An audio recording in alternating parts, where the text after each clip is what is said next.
You know, for years, we've all heard the same thing. After a certain age, walking is the perfect exercise. Just get your steps in, you'll be fine. But what if that's not the whole story? A group of 22 top orthopedic surgeons is now saying that for anyone over 75, just walking could be leaving you dangerously vulnerable. And this really gets to the heart of it. They say the message that walking is enough, a message we hear all the time from influencers, it just does not match biomechanics. I mean, these are the folks with decades of experience seeing the real-world results of falls and muscle loss. They're arguing that the popular advice simply doesn't line up with the actual science of how our bodies work as we age. So, okay, if walking isn't the silver bullet we thought it was, then what is?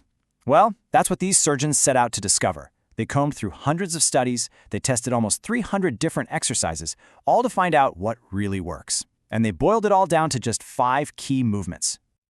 All right, so we're going to count them down from 5 all the way to number 1. And we're kicking things off with 2 exercises that zero in on a foundational skill that walking, believe it or not, kind of neglects: your balance.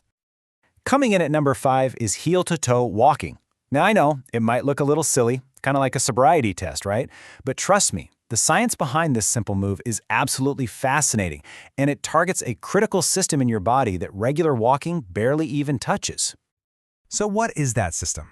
It's called proprioception, and the best way to think about it is like your body's own internal GPS. It's that sixth sense that lets you touch your nose with your eyes closed or walk down a flight of stairs without having to stare at your feet the entire time. It's essential for balance. And here's the catch. As we get older, that GPS signal can get, well, a little fuzzy. One study found that our proprioceptive accuracy can drop by about 25% between ages 65 and 80. And what that really means is your brain is getting less and less reliable information from your feet. And that is a huge reason for instability. And that's where heel-to-toe walking comes in. It's like a workout for that brain-body connection, forcing it to get stronger. The key here, and this is important, is precision, not speed. You just want to stand near a wall for a bit of support and take 20 slow, deliberate steps. You are actively retraining your nervous system for the kind of balance you need in the real world. All right, let's keep building on that foundation with number 4, the chair squat. This one tackles one of the single biggest predictors of whether you'll stay independent long-term: simply being able to stand up from a chair without using your hands. And look, the stakes here could not be higher. A major study found that struggling with this one basic movement, just getting up from a chair, was linked to a 5 to 6 times higher risk of dying during the study period. I know that sounds dramatic, but it's a direct, real-world measure of your functional strength. So why does this get so much harder? Well, after age 75, we can lose around 3% of our muscle strength every single year. It's a process called sarcopenia, and it speeds up fast. That's why something that used to be effortless can suddenly become a real struggle. And chair squats? They are the perfect antidote.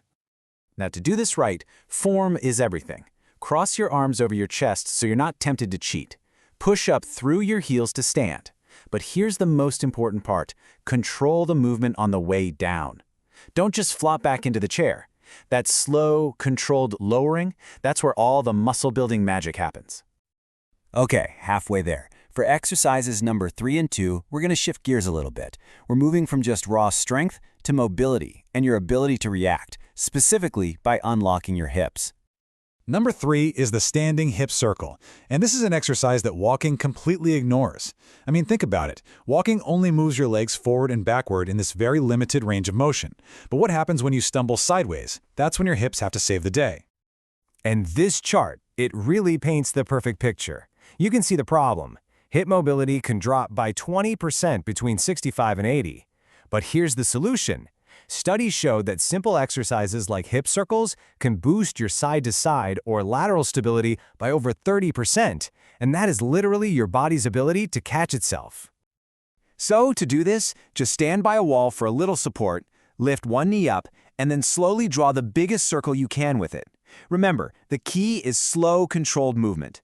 You're waking up and strengthening all those small stabilizer muscles around your hip that are your first line of defense when you trip or stumble.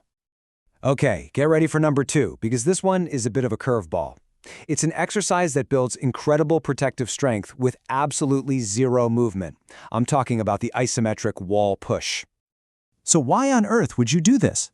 Well, you have to understand there are two kinds of strength. Walking is great for building movement strength, but what you need in that split second when you start to fall is isometric strength.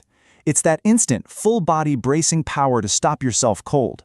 It's the difference between endurance and emergency. And the technique couldn't be simpler. You just stand facing a wall and push, like you're actually trying to move it. Hold that maximum effort push for 10 to 15 seconds, and remember to breathe. What you're doing is teaching your entire body, from your hands through your core, all the way to your legs, to fire at once as one solid protective unit. All right, we've made it. This is the moment we've been building up to. Number 1, according to these 22 orthopedic surgeons and all the research that backs them up, this is it. This is the single most important movement you can do to prevent falls and protect your independence.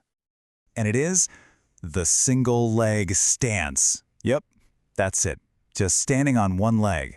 I know, it sounds almost too basic to be this important, right? But don't let that fool you. The scientific evidence for this one simple action is absolutely overwhelming. It integrates your balance, your stability, and your strength in a way no other single exercise can. Just how effective are we talking? Well, one huge study found that practicing single-leg stance training alone, just this one thing, reduced the risk of falling by a mind-blowing 43% in adults over 75. I mean, think about that. Nothing else even came close. So here's how you master it. Stand near a support just in case. Lift one foot just an inch or so off the ground and hold it for 30 seconds. But the real secret here is consistency. And the surgeons have this brilliant little trick for this. Do it while you're brushing your teeth. That way, it turns from an exercise you have to remember into a habit you can't forget. So let's zoom out and put this all together into a simple daily plan. A plan to protect your independence and build the kind of real-world strength that walking alone just can't give you. And here it is, the whole story in one place. On the left, you've got the 5 critical gaps that a walking-only routine leaves you with. And on the right, you've got the 5 specific, targeted exercises that fill each one of those gaps, creating a truly complete and protective fitness plan. And you know what the best part might be? This entire routine, all 5 of these life-changing exercises, you can do it all in less than 15 minutes a day. You don't need a gym, you don't need any special equipment. All you need is the decision to invest that little bit of time in your own future. So there you have it, a clear, evidence-based plan from some of the most experienced surgeons in the world. It's a 15-minute daily investment in your strength, your balance, and your independence. So the only question left is, which one are you going to start with today?